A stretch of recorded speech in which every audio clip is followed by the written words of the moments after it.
Please support this channel by clicking on the links below.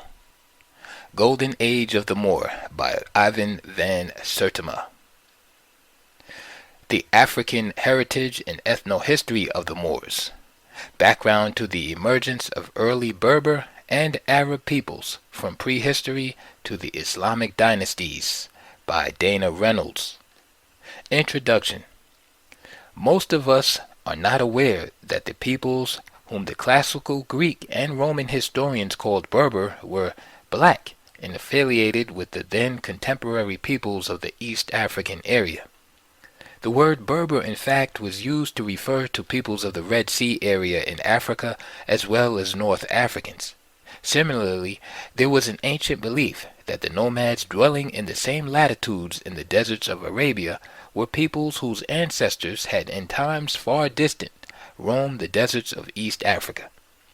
It was such populations that in large measure comprised the Moorish people, but because of the attribute of blackness which sharply distinguished them from the bulk of the European people, the word came to be generally used by Europeans to describe persons of black complexion in general.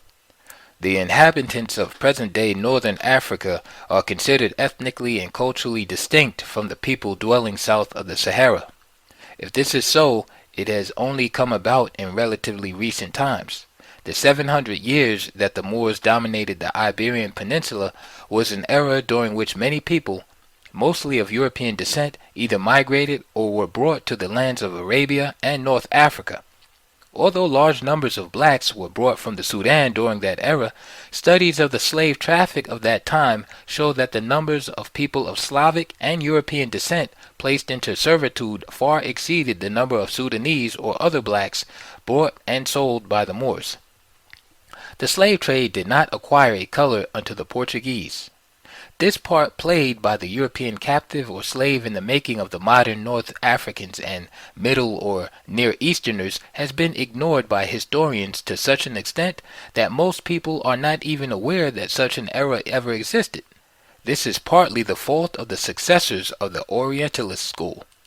The early Orientalist explorers, mainly living and writing in the 18th and 19th centuries and the early part of the 20th, were basically European adventurers.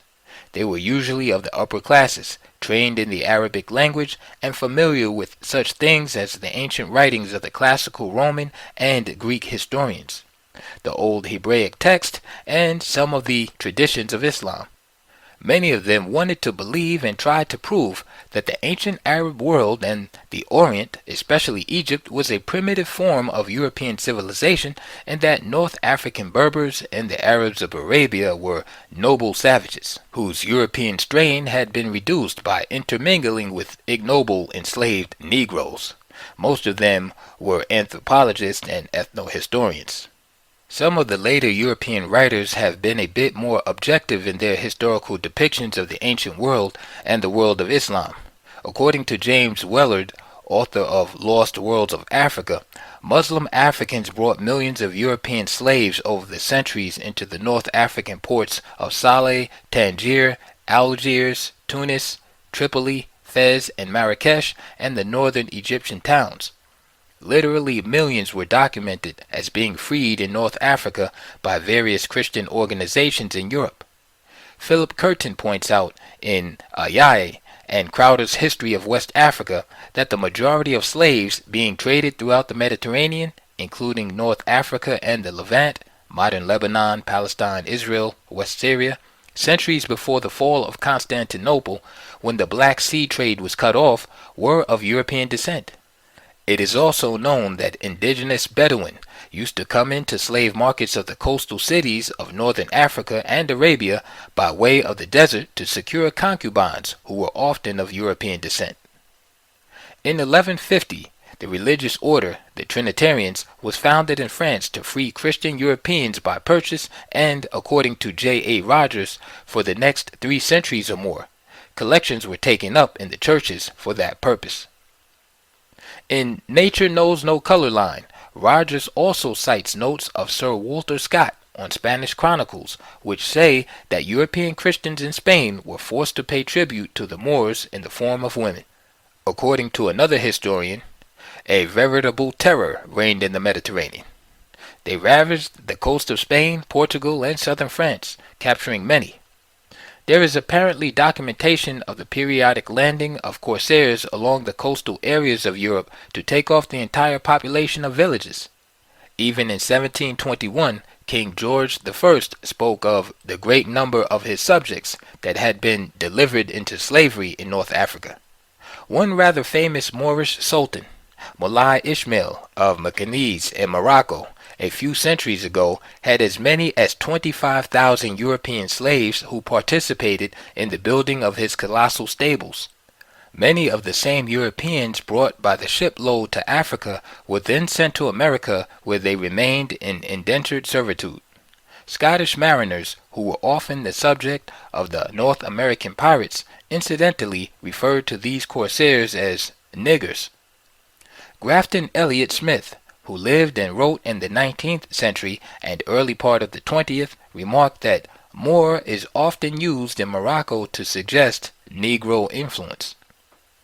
According to at least a dozen different Greek and Byzantine Neo-Roman writers from the 1st to the 6th century A.D., the indigenous Berber populations, whom they called Mori or Moors, were a black-skinned, warlike, nomadic, and predatory population stretching from the borders of Egypt to Morocco. They often lived on the borders of the desert and at the foot of mountains, and were said to be accustomed to the usage of horses and camels in battle.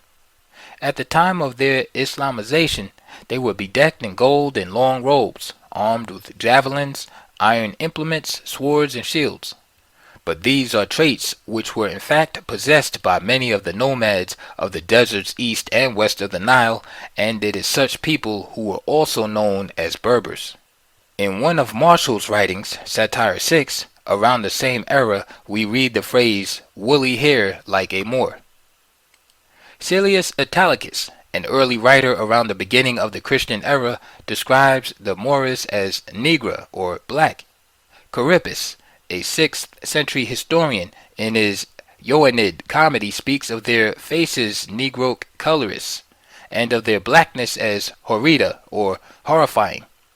Procopius, another 6th century Byzantine historian, says the Moors, Morosoi, were a people composed of a number of black-skinned tribes who had gained domination over all of North Africa after the period of the Vandals' ascendancy in Africa.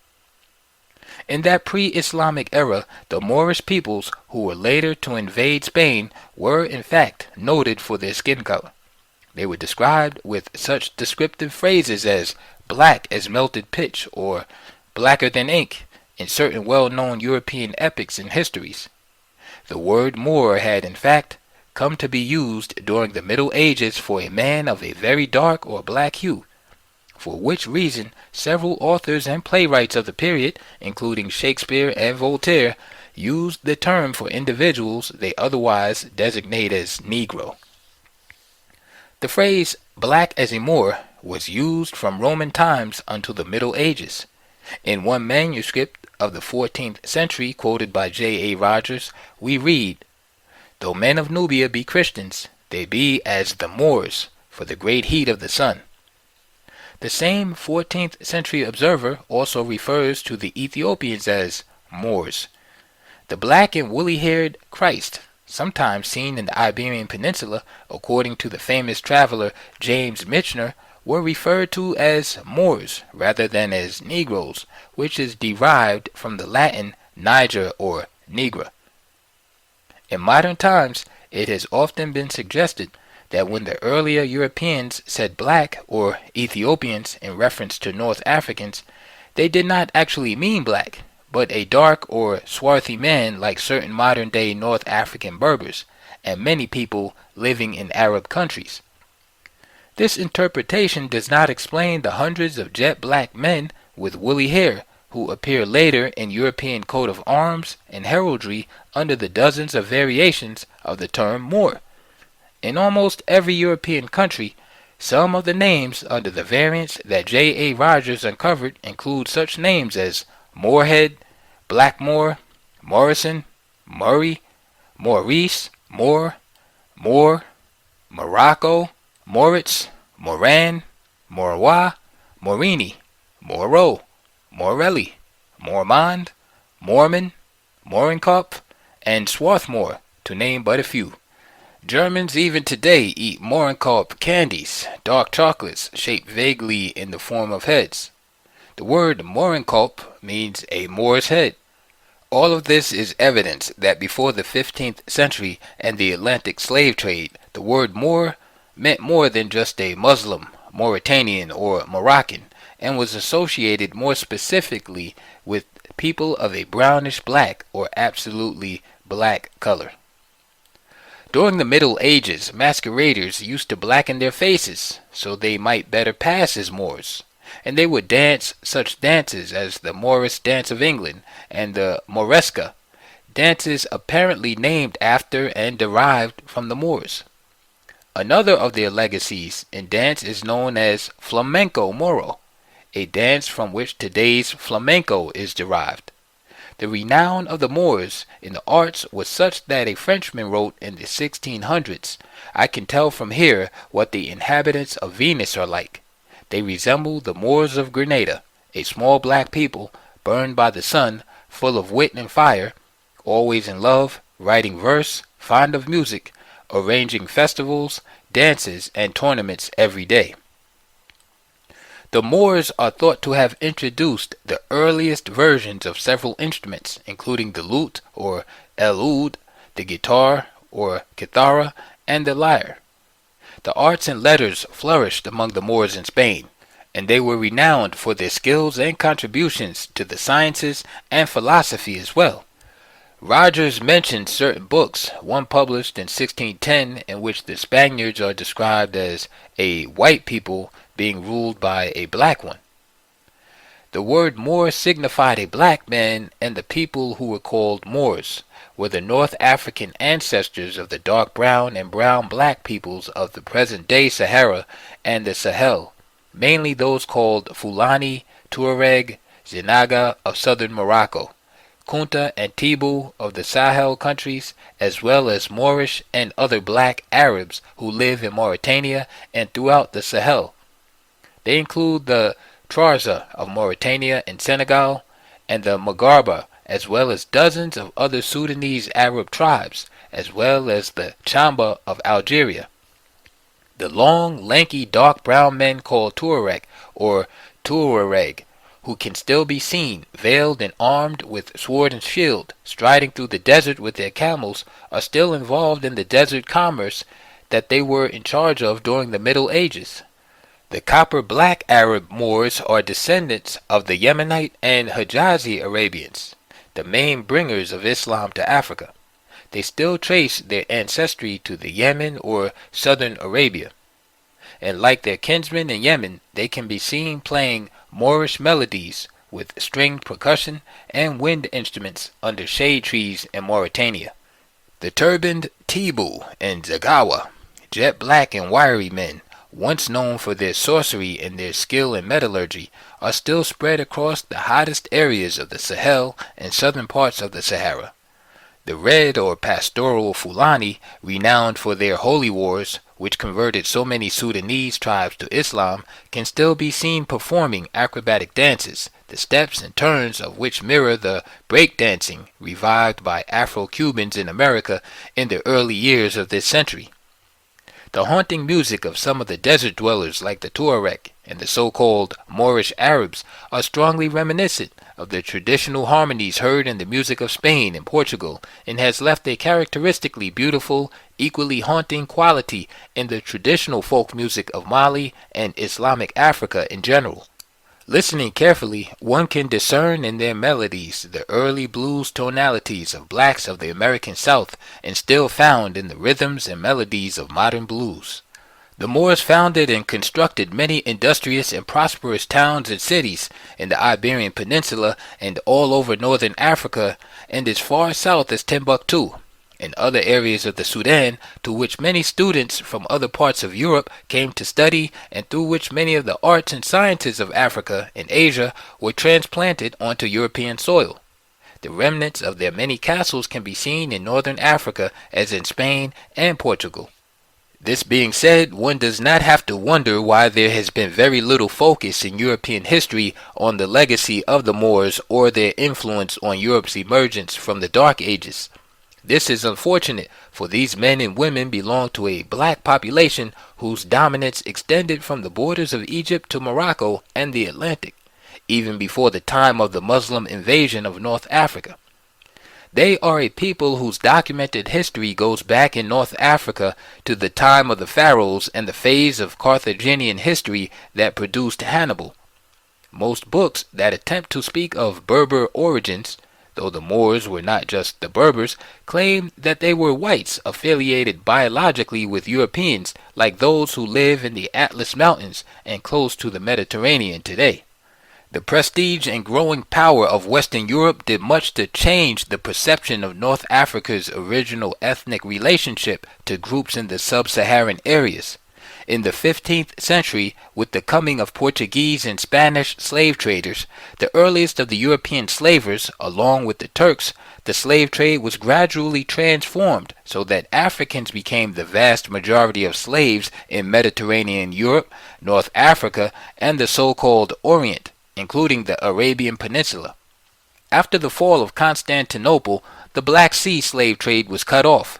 Turkish rulers in North Africa were inclined to depend on middlemen of the Sahara to bring slaves from the Sudan, rather than to look to Europe, where growing technical and military strength coupled with nationalism made slave importation from northern provinces a far more difficult proposition. In earlier periods, the Berbers had been subject to the rulers of the Sudanese kingdoms, but as the era of the Ottoman Turks and the Atlantic slave trade was ushered in, both Berber and Arab tribes of the Sahara began battling for control over the established trade routes leading to the Sudan. These routes were being fiercely contested because of increasing demand and payments given for slaves in the trading towns. In East Africa, where both whites and blacks had been sold up until a late period, Europeans established themselves as overseers of the trade and helped to make sure the steady stream of African slaves were available for the traders of Yemen and Oman and other parts of the Arab world. Slavery was aggravated by the rather distorted demands of capitalism. Rulers in the Sudan were often ready and willing to comply because of the money involved. Apart from this, they conceived of themselves as possessing ethnicities different from the people they sold. The 18th century saw not only the economic ascendancy of Europe, but a great devaluation of African humanity south of the Sahara. And according to a recent writer, while the Turks, Arabs, and Berbers would marry their daughters off to European slaves, marriage to a man of the Sudan, slave or free, was considered denigrating. On the other hand, many of the sultans in North Africa and the Middle East had mothers who were Sudanese. In Europe too, African men were beginning to be glamorized as exotic favorites of noble women and African women as mistresses of noblemen and artists. But, in general, the peoples from sub-Saharan Africa came to be perceived as not worthy of much respect as human beings. The northern element in North Africa, which by the 18th century was already more European than African or Arab, came to look condescendingly on Africa as a place of uncultured peoples, from whence comes the perennial slave or abd. It is a perception which has not entirely disappeared among the westernized peoples of the North African area and the Middle East. These negative perceptions have recently been intensified because of the way quote-unquote black Africans or people of African descent are portrayed in the Western media and in scholarly publications. It was after the late era of the slave trade that there came to be a penchant for using words other than Moor for the Africans who were then being taken into Europe in servile status, for Moor had previously denoted one of the more admired and markedly empowered peoples of Europe. In fact, General Franco of Spain used troops very black in color, who were called Moorish. This necessitated ignoring the ethnic heritage and history of the men called Moors, who were in fact people called in ancient times Berbers and Arabians. One is led to believe from recent writings on Berbers that they were hordes of tanned, European-looking men with no affiliation to the black-skinned, lightly built Africans that the ancients said they were. Instead, we are told they were Africans of the white race, which semi-white men of the Orient had converted to Islam and led into Portugal and Spain. The Arabs of that era were also mostly Bedouin, who brought the language and beliefs of their ancient desert culture and some of the complex cultural traditions of ancient Arabia and parts of Asia into North Africa. The Berbers were the aboriginal indigenes of northern Africa, mostly desert and mountain dwellers who belonged to a type that predominated in the same latitudes as those of the Arabian Peninsula, as well as further north and east in Asia centuries before Islam. Ancient Arabia was occupied by a people far different in appearance than most of its modern-day occupants. These were a people who once occupied Egypt, who were affiliated with the East African stocks, and who now speak the Hamitic or Semitic languages. These were the people who, in the days of the Romans, were the majority of the occupants of the Arabian Peninsula. Waves of colonizations by Romans, Greeks, Turks, Iranians, Iraqis, and others combined with the Europeans to bring about the gradual modifying of the physical appearance and culture of the people in the areas of northern Africa, closest to the Mediterranean, and as well as the people who populated the Arabian Peninsula. The West has always played down, ignored, or completely denied the role of colonization, slavery, and concubinage in the creation of the population of coastal cities of North Africa like Cairo, Tunis, and Algiers.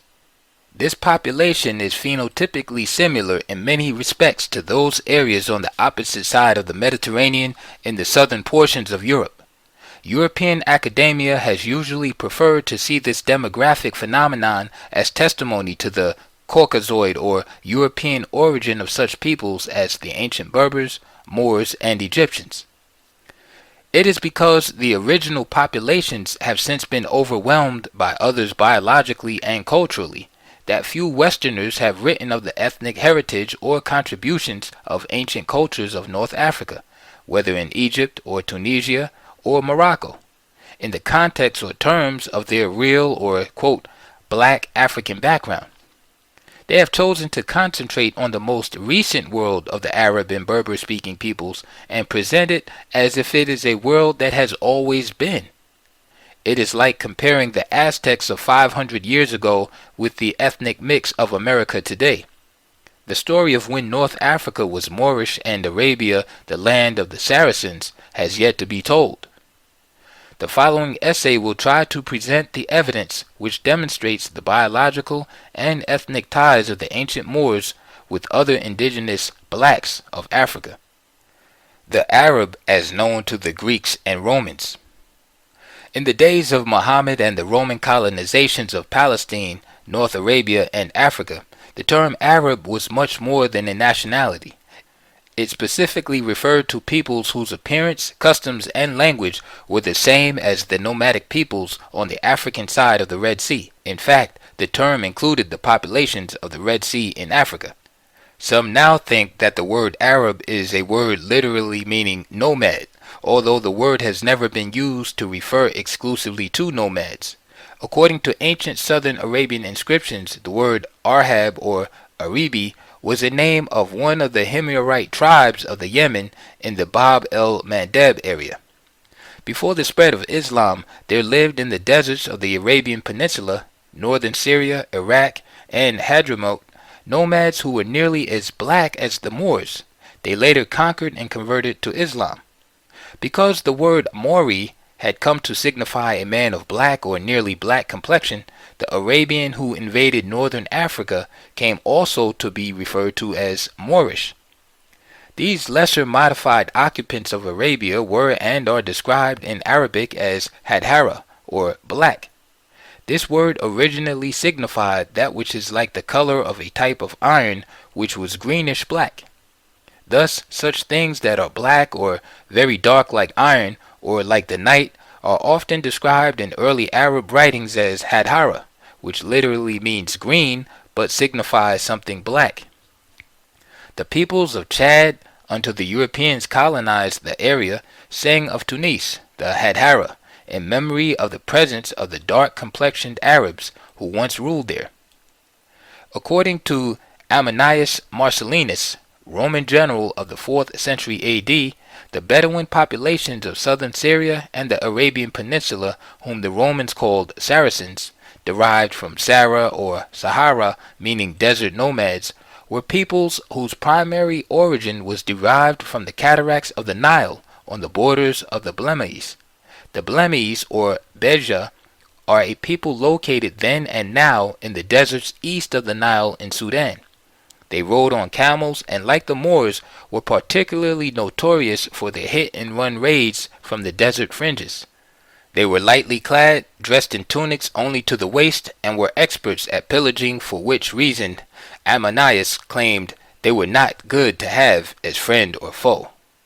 A stratum of peoples of relatively recent African origin extended into Asia. The evidence of linguistics, archaeology, physical remains, and ethno-history support the observations and descriptions we find in the histories of the Greeks and Romans and in later Iranian documents about the nomadic Arabians of that early era. The Arabs were the direct progeny and kinsmen of the dark-browned, gracile, and kinky-haired Ethiopic peoples that first spread over the desert areas of Nubia and Egypt. Before the middle of the second millennium, they were located along the Mediterranean coast in Turkey, Europe, and the Arabian Peninsula. In their least modified form, they may be found now settled in the Horn of Africa, the southern Sahara, and remote parts of Arabia. These people spoke languages belonging to a group that linguists now call Erythraean or Afro-Asiatic, formerly called Hamido-Semitic. The dialects are spoken predominantly in the Horn of Africa, North Africa, and the Middle East. They include the dialects called Cushitic, Omotic, Ethiopic, or Ethio-Semitic. The latter grouping is descended from ancient dialects of Arabia, which in turn have their roots in Africa. In North Africa, the dialects include the Berber and Arabic, which is a late comer to Africa and the last evolve of the African Asiatic dialects. They also include the ancient Semitic dialects of Syria and Mesopotamia, as well as the language of ancient Egypt, which some scholars consider to be Proto-Semitic. The early Semitic dialects include those called Akkadian, Amorite, Amaraean, Canaanite, Hebrew, and South Arabic. The language of the original Semitic speakers, however, was also adopted by other North Syrian peoples indigenous to Asia. These latter seem to have been predominantly fair-skinned, broad-headed, prominent-nosed people who came to predominate in northern Syria, northern Armenia, and Mesopotamia, especially those populations of the areas anciently called Assyria and Ebla. They were in custom and origin much different from the people of the desert, who could claim an African origin when the Romans fought them in Syria and Arabia centuries after Christ. Some of the most prominent linguists today have suggested that the Semitic languages and culture originated in Ethiopia and spread from there to Southwest Asia. It was long ago pointed out that Egyptian seemed to be a Proto-Semitic dialect, and that the Kushite languages of the area of Sudan and Ethiopia possessed the seeds for the Semitic dialects. And although modern Ethio-Semitic dialects seem to be descendant from those of the Abyssinian, Sabaean, and Himyaritic immigrants who colonized parts of Ethiopia and Somalia about 500 BC, recent studies show that Semitic languages have been spoken in Ethiopia for at least 4,000 years. Rock art and the stone or lithic industry of the Rub al-Khali or Empty Quarter, Central Desert in Saudi Arabia, seem to point also to Somalia and the Horn of Africa as the area from which a wave of sheep-herding people emigrated to Arabia during the period between 5000 and 4000 BC. The people portrayed in this art have been described by Emmanuel Anati, an archaeological specialist who has written on the drawing, as Negroid. The extent of this rock art, however, stretched to the Persian Gulf area in the east and has some affiliation with certain early cultures of Mesopotamia. The art also shows some elements of similarity with rock art of the Chaleocolithic period in the South Syrian desert and the Jersean paintings in southern Egypt. One early specialist in Egyptian rock arts and glyphs suggested they were essentially the same as the art of peoples dwelling in the hills and deserts east of the Nile. Similar depictions of dark-skinned men and other elements reminiscent of the early pre-dynastic Egyptian culture appear in the Jebel Kara area, where several of the tribes still resemble the peoples of the Nubian desert called Beja, as well as other Cushitic and Ethiopic-speaking peoples in Ethiopia, Sudan, and Eritrea. The Shahara or Shahiri, whose name was made famous through the story of Scheherazade, still live in Jebel Kara and the hills of Thufar in Oman. These Afro-Semitic people, according to Sir Richard Burton, the famous Orientalist explorer, are a people with low brows and black skins, with frail and slender frames. According to Bertram Thomas, these people, who speak some of the oldest living Arab dialects, resemble the Cushites, called Beja, now living in the deserts east of the Nile in Sudan and Ethiopia. Some people appear in isolation further to the north of the peninsula, as well as in Iran, where they apparently call themselves Lam. The men in the Arabian rock art wore small beards like those in Sahara rock art. They also wore headdresses and used throwing sticks. The ostrich, the shield, the staff, and the phallus are often portrayed. These were apparently sacred symbols, which often have totemic significance today among pastoral people in Africa, especially in the Sahel and Cushitic areas. They carried on ceremonies associated with the ox and the phallus. They practiced mock battle similar to that of the Cushitic and the Nilo-Saharan peoples of East Africa. The men portrayed in the art of the Arabian desert, in fact, bear great resemblance to the slender and lightly bearded Nomads, which appeared in the same epoch in the Sahara. G. Elliott Smith, who early recognized the ancient prevalence of the Erythrean or Abyssinian type of man in the Near and Middle East, which he named the brown race, was a specialist in physical anthropology and had studied the osteological remains of the Middle East and Africa. Smith asserted that there was good reason to believe that the early inhabitants of Arabia and southern Syria were essentially the same, osteologically speaking, as the A-group population of Nubia. He was also adamant about his belief that the modern Cushitic speakers of Ethiopia and the early inhabitants of ancient Egypt were genetically related. Though still inhabiting the southern deserts and some of the mountainous areas of Oman, these slender, dark brown pastoral tribes are not very numerous in Arabia today. It is this small African type that Kramer, the founder of Sumerian studies, talked about when he spoke of the brown man that occupied Sumer. In Jebel Jazan, a modern-day Saudi Arabia people indistinguishable from modern Eritreans live. The houses they build are also similar to those found in Eritrea. In modern-day Yemen lived the Murad mentioned as a Himyarite tribe in early inscriptions. Several other tribes of this ancient Afro-Semitic stock still dwell in the desert and coastal areas of the peninsula. Their customs in many cases are like those of the Abyssinians. Such types in Arabia are represented in tribes like the Harb who dwell north of Mecca. Not long ago, Sir Richard Francis Burton, in his travels to Arabia, met men from the Harb tribe, who were the ruling clan of the Hejaz. He describes them in the personal narrative of his pilgrimage to Mecca and Medina as having attenuated limbs, a chocolate brown color, and bushy hair with screaming voices. He called them the ruling clan of the Hejaz area, which is the area of Mecca, the early Muslim town.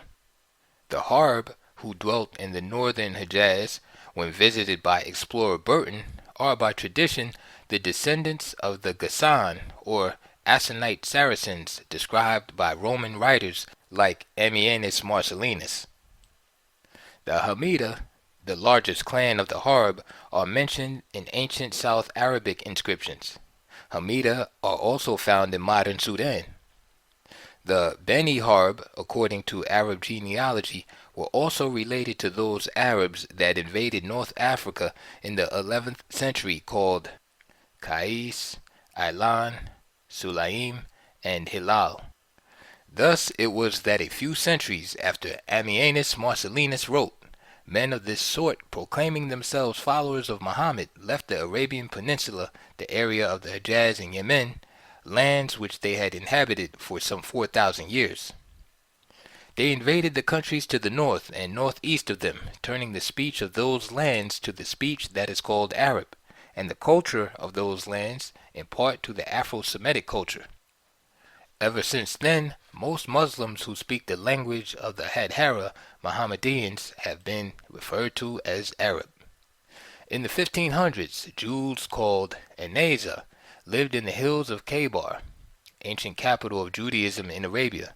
They are now found in both North and South Arabia and were described by an Italian explorer as black, though some are blacker than others, with voices like women. They flayed alive any Muslim who came within their midst.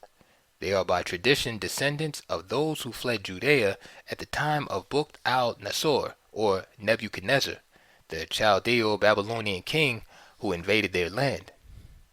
The early desert populations of Arabia and Africa were for the most part derived from Africans who seem to have undergone a specialized physical development, having evolved in hot, dry regions in the late Stone Age. Many of the Eritrean-looking men of Arabia and those in Africa, inappropriately named Hamites by European academia, are often found in areas where temperatures soar above 120 degrees. They tend to be very slender, with gracile bones and attenuated limbs.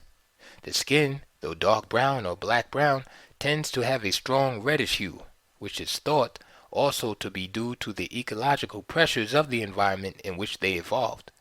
Long and narrow pentagonoid-shaped faces are common. Narrow noses and little or no prognathism are typical and associated with the modified aspect of their facial and cranial morphology. These characteristics, once presumed to be a legacy of a non-Negroid or Caucasoid intermixture, are now attributed by some population biologists and geneticists to the ancient adaptation of Africoids to certain specific ecological factors, including the change to a Neolithic diet in combination with dwelling in exceedingly hot, dry habitats. Thus, the indigenous or black tribes of Arabia were those who in ancient times emigrated from Africa during the Neolithic era, approximately 4 to 5,000 BC, and were the earliest purveyors and dispersers of the Semitic dialects, especially of the early Semitic which prevailed in the area of Syria and Mesopotamia as well. This is to say, the Saracens that Ammianus Marcellinus saw were dwelling in Arabia for at least 3 to 4,000 years before he encountered them. They were not only familiar with the desert, but had been involved in the creation of some of the earliest so-called Semitic civilizations. Some like the Thamanduinoi, or Tamai, are mentioned as desert dwellers in the Syrian text of the 7th century BC. They are mentioned along with a tribe called Sabai, who were in fact the Sabians of southern Arabia, and Mycenae, who were perhaps the Mycenae Saracens of Mesopotamia mentioned by the Romans of centuries later. Their cattle and camels were without number.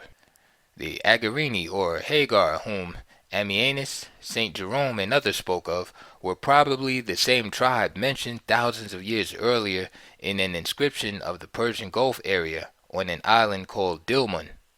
There were those of the Saracens who had emigrated north from the southern parts of Arabia after some ecological catastrophe had caused the breaking of the dam in the Sabian civilization. Such people were the Assanites or the Hadhara, Gassanids or Leonites of early texts. Others, like the Nabateans of Petra, were in fact known as Amorites until a late period. By Arabic historical tradition, they were descendants of Nimrod and Cush, who were said to have come to Jordan after having left the Shatt el-Arab area of present-day Iraq or what was known as Babylon. It must be said here that early Greeks and Romans did not usually distinguish ethnically between the people called Saracens and the inhabitants of southern Arabia, the Yemen, which was called India Minor, or Little India in those days, nor southern Arabians from the inhabitants of the Horn of Africa. What differences there were between them were more cultural and environmental than anything else.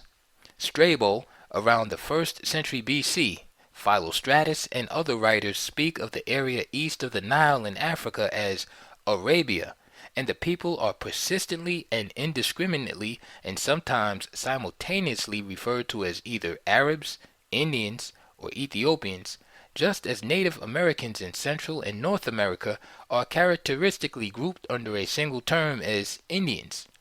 Strabo even went so far as to say that the peoples called Troglodytes, the indigenes of the ancient Horn, should not be called Ethiopians, as they are really Arabs. Although the ancients were aware of the movement of peoples like the Habeshan, Beshmat, and Sabians from the Arabian Peninsula to the Horn a few centuries before the Christian era, a movement fairly well documented by archaeologists, it is clear from the ancient writings on the Arabs that the peoples of the Arabian Peninsula and the non-immigrant indigenous nomads of the Horn were considered ethnically one and the same, and thought to have originated in areas near the cataracts of the Nile. Troglodytes, Beja, were said to have lived on both sides of the Red Sea. Several southern Arab peoples like the Himyarites of Yemen, who are sometimes referred to as Ethiopians, and the Madinoi or Madii of the Hejaz, Asir, were considered Saracens by Procopius. Such people had strong commercial ties with Africa through the Red Sea trade.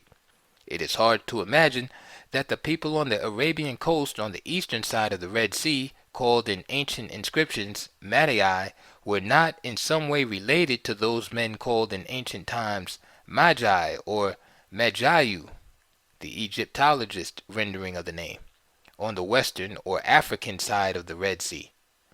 The Magiu are mentioned before 2000 BC and appear as late as Roman times in Egyptian texts as truculent desert nomads.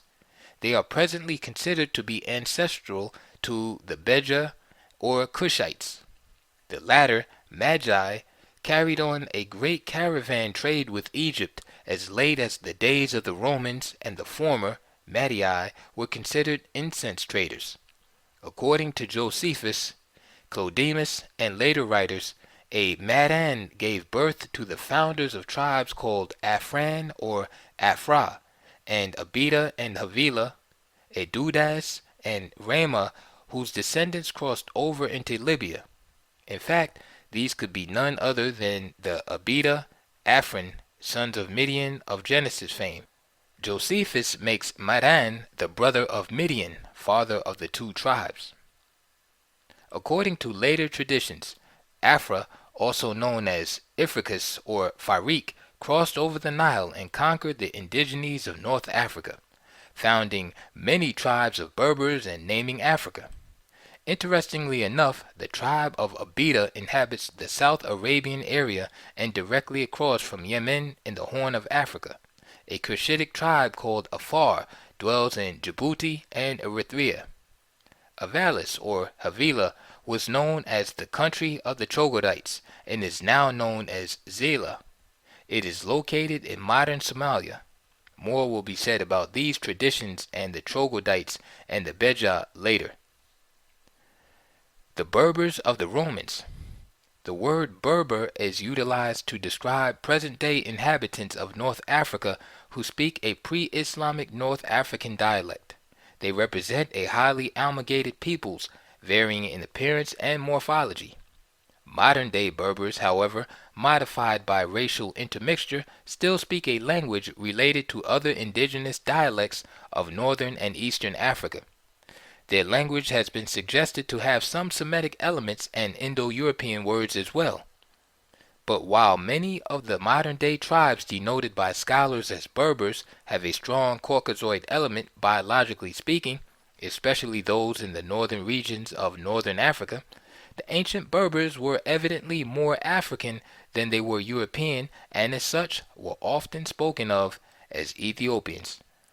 Words like Hamite and brown or Gracile Mediterranean have been employed by anthropologists to describe both the indigenes of Ethiopia as well as the very hybrid populations of modern-day North Africa. Such terms, besides tending to hide the fact that modern Berber speakers are a product of amalgamation mostly recent, also belie the fact that the original Berber and Arab populations in North Africa were biologically and ethnically affiliated with modern-day peoples to the south of Egypt, especially those who now speak languages of the Ethiopic and Cushitic groupings. The name Maori, as has been said, was first used by one of the several dozen black tribes that occupied northern Africa even before the Christian era. The tribe itself included several clans including Maori Mazaxes, Maori Bores, Maori Bagoda, and Maori Gentiani. It is one of these clans, the Berbers or Bavares, whose name was frequently amended to Barbares or Berbers in the ancient Roman texts. Claudian, a prominent Roman of the 4th century AD, complained about Gildo, the Moorish ruler in Algeria, claiming that in handing over Roman matrons of Sidon to his fellow Moorish countrymen, he made hideous Ethiopian hybrids, affright the cradles of Roman provinces of northern Africa. One of the culprits he names in this regard are the Berbers. Gildo himself was one of the Boers. The use of the term Berber in this paper will thus be for the original indigenes of North Africa, known simultaneously as Moors and Ethiopians, who were the wandering Libyans spoken of by Herodotus and the descendants of Danaus and the black Danaades of other early Greek writers. On the origins of the term Berber. There are many instances in ancient classical literature where names of foreign tribes were caricatured into punning words intelligible to Greek audiences. The word Berber seems to be one of these. The term has often been considered to mean barbarian, but as G. Camp points out, the word barbarous or Berber in manuscripts was different from the normal plural meaning barbarian, which was barbari. This is one of the main reasons for considering the word Berber indigenous to the Africans themselves. G. Camps and others have also mentioned that the term Berger appears sporadically in the toponyms of the Hamitic speakers. The linguistic grouping formerly called Hamitic by scholars included various dialects of the Cushitic and Omotic branches in East Africa besides the Berber and Chadic dialects and ancient Egyptian. The term Erythrean and Afro-Asiatic is now utilized for these and the related Semitic languages. If, as if now presumed, this linguistic grouping had its beginnings in the eastern Sudan, then we can assume that the root bar, bur, or bur signified what it does now among such peoples as the Berbers and Cushites in Africa, which is the phallus, young man, or a warrior. In modern Cushitic or Tamashek, Berber, and other groups of the Afro-Asiatic dialects, the word and roots pronounced Barbaria, Bur, or Bar mean a male youth or warrior, or sometimes the phallus. It reflects the importance of the warrior caste or age set among peoples, as seen in the importance of mock ritual battle and ancient phallicism in Cushitic, Semitic, and Berber culture. Otherwise, the more likely significance is that it has something to do with the word for wells and water sources, which are so important in the lives of pastoralists. This would more adequately explain why the word appears in Hamitic regions as a place name. Berber was the name for the people and region of the Red Sea coast. Part of this region is now called Bahara or Barjis. The word Bahara refers to the sea. A man named Bur, according to one tradition, was ancestor of the Berbers. The name of the hero ancestors of the Berbers, the 7 Ayabaran or Jabaran, otherwise called Argulan, like the Jabariah of Arab tradition is probably affiliated to this name. Many Cushitic and Berber tribes, ancient and modern, had names prefixed or suffixed by variants of the root bur or bar, bor, war. In ancient times, we have such tribes as the Sababeres, Megabari, Ideabari, Nahabari, Sambaridae in the area of Nubia and North Africa. The language of certain Hamitic peoples now living in Chad or Cushitic origin is called Baratuki, meaning belonging to the Bari-Bari. In Arabic writings, we have the Berber names Warfujan, Warsatafa, Wargla, and Warith. It was just mentioned that the term Berber was also used by the Romans for the people of the Somali coast and certain nomadic peoples of Nubia and the eastern desert. Large areas around the Red Sea are called in ancient maps Berbera or Barborii. The area extending between Berenice and down to Edulis in Ethiopia was Berber country, and the Somali coast was called the other country of the Barborii. The term was seemingly always employed in East Africa for these nomadic and desert peoples, otherwise called troglodytes. It was never used for the peoples of other sorts of African cultures whom Strabo and other ancients assure us were in the area. All this makes it by no means improbable that the word stems from the Africans themselves, and that the appropriation of the term by the ancient Greeks and Romans led to its coming to be imbued by modern scholars with the significance of barbarian. This is not to say such people were not considered barbarian by the Greeks and Romans.